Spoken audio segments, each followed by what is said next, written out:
Cartoon कहानियाँ।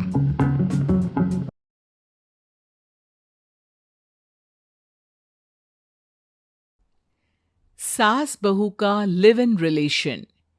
नेहा खुले विचारों वाली लड़की थी। अरे नेहा, क्या दिन में सोती है? ससुराल में ऐसा नहीं चलेगा। वहां तो काम करना पड़ेगा। काम जितना काम होगा कर लूंगी मां। पर अगर कोई ये कहे कि सारा आराम छोड़कर सिर्फ काम ही करना है तो ना भी ना, मुझे नहीं करनी शादी। अरे, कैसी बात कर रही हो? अच्छा चलो जाकर नहा लो, मैं नाश्ता लगा देती हूं। फिर तुम्हें कॉलेज भी तो जाना है। नेहा कॉलेज के लिए निकल जाती है। वो सोचने लगती है कि ससुराल में वो कैसे मैनेज करेगी। क्या हुआ नेहा, परेशान लग रही हो? अरे यार, तू तो मुझे जानती है ना, मुझे अपनी लाइफ बिल्कुल परफेक्ट चाहिए। लेकिन लग नहीं रहा लोग मानेंगे। यार, कहीं मेरी शादी ऐसे घर ना हो जाए जहां मेरी जिंदगी ही नरक हो जाए। अरे मैंने ना कल एक इंग्लिश फिल्म देखी थी, उसमें भी कुछ ऐसी ही समस्या थी हीरोइन की। अच्छा, तो फिर क्या किया उसने? उसने तो अपने होने वाले पति से साफ साफ कह दिया कि वो पहले उसके घर कुछ दिन तक बिना शादी के रह कर देखेगी, और अगर ठीक लगा तो ठीक, वरना तेरे मेरे रास्ते अलग। अरे हाँ यार, ये तो बिल्कुल सही आइडिया दे रही है तू मुझे। चल मैं तो चली। थैंक्स यार, तूने मेरी प्रॉब्लम सॉल्व कर दी। ये बोलकर नेहा खुशी खुशी वहां से निकल जाती है। लेकिन पीछे से उसकी सहेली कहती है, अरे नेहा, नहीं नहीं, कुछ नहीं सुनना मुझे। ये बोलकर वो वहां से चली जाती है। हे भगवान, पूरी बात सुने बिना ही चली गई। अरे वो तो विदेशी फिल्म थी, वहां सब चलता है, लेकिन ये तो भारत है, सभ्यता और संस्कारों वाला देश, जहां शादी से पहले लड़की को ससुराल में नहीं रखा जाता। खैर, नेहा मस्त होकर घर आती है। नेहा, कल तुझे लड़के वाले देखने आने वाले हैं, और हां, इस बार कोई बहाना नहीं चलेगा। हाँ हाँ, आने दो आने दो, मैं तैयार हूं शादी के लिए। अगले दिन लड़के वाले आते हैं, जहां लड़का कहता है, मुझे अकेले में लड़की से कुछ पूछना है। हाँ हाँ, क्यों नहीं बेटा, जाओ नेहा, घर तो दिखा दो इन्हें। नेहा भी खुश हो जाती है कि उसे मौका मिल गया है लड़के से अपनी शर्त रखने का। देखो, मुझे ना शादी से बहुत डर लगता है। पता नहीं कैसी लड़की आए, तालमेल बना पाए कि नहीं मेरे परिवार से। मैंने कई घरों में रोज का क्लेश होते देखा है। तुमने तो मेरे दिल की बात कर दी। मैं भी यही सोच रही थी कि भाई सास तो अच्छी होनी चाहिए, पति सपोर्ट करे ना करे, रहना तो पूरे दिन सास के साथ है। लेकिन मेरे पास ना इसके लिए एक बहुत अच्छा आइडिया है। अच्छा, कैसा आइडिया? क्यों ना शादी के पहले मैं कुछ दिनों तक तुम्हारे घर आकर रह लूं। तुम लोग मुझे समझ लेना, मैं तुम लोगों को समझ लूंगी। ठीक लगा तो शादी, वरना टाटा बाय बाय। क्यों? लड़के को नेहा की बात में दम लगता है। वो घर के सभी लोगों के सामने नेहा की बात रखता है। अरे पागल हो गई है क्या? ये कैसी शर्त है? अरे शादी से पहले मैं क्यों तुझे किसी और के घर भेजूंगी रहने? अरे लड़की के ख्याल तो 20 साल आगे के हैं। इतनी भी खुले विचारों वाली लड़की नहीं चाहिए हमें। अरे माँ, क्या बुरा और गलत बोल रही है ये? रहना तो हम दोनों का है ना। कल को कोई परेशानी आई तो तुम सब तो ये बोलकर निकल जाओगे कि जिंदगी तुम लोगों को ही निभानी है। तुम लोगों को जो करना है करो। तब क्या करूंगा बताओ? सबके समझाने पर वो लोग मान जाते हैं। वाह, मैं 2-3 दिनों में पैकिंग कर लूंगी, तो आकर मुझे ले जाना। और नेहा पहुंच जाती है विशाल के घर।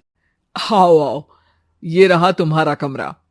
इस घर में तुम एज अ गेस्ट रहो, लेकिन माँ तुम्हें बहू की तरह ही ट्रीट करेंगी, और तुम भी उन्हें सास की तरह ही रखना। बस फिर क्या था, शुरू हो जाता है लिव इन सास बहू का ड्रामा। अरे चाय तो बना दे बहू। जी सासू माँ, अभी लाई।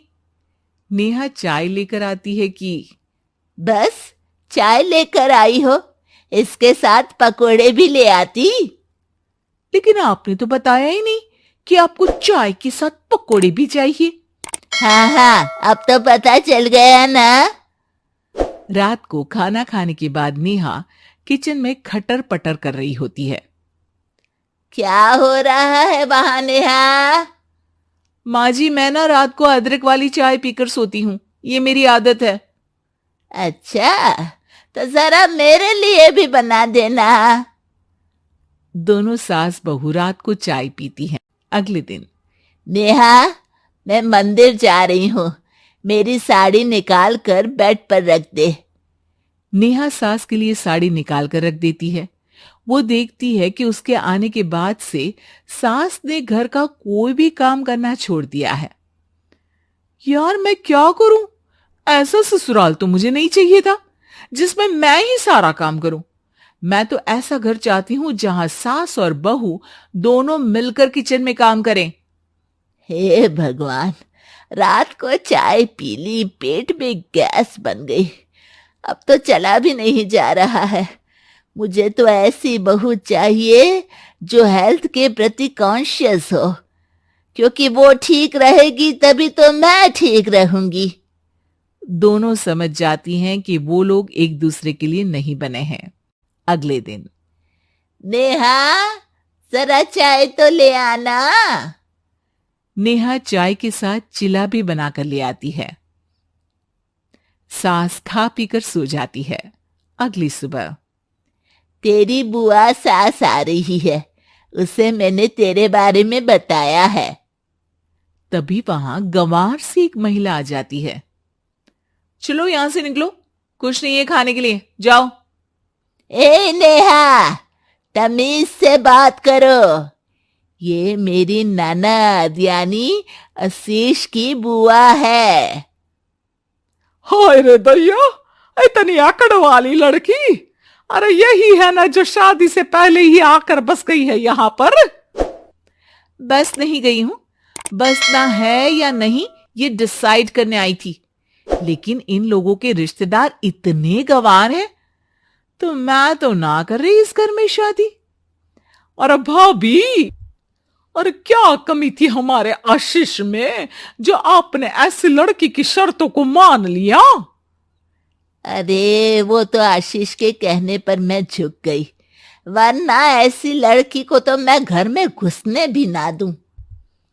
ए हेलो, ऐसी लड़की कैसी लड़की? हाँ, बिना समझे बुझे शादी कर लूं? अब तो समझ गई ना कि हम लोग गांव के हैं। भाभी को खाट पर सोना और रिश्तेदारों का गांव से आना जाना तो लगा ही रहना है इस घर में। हाँ हाँ, मैं तो किसी मॉडर्न घर में शादी करूंगी। ये बोलकर नेहा वहां से चली जाती है।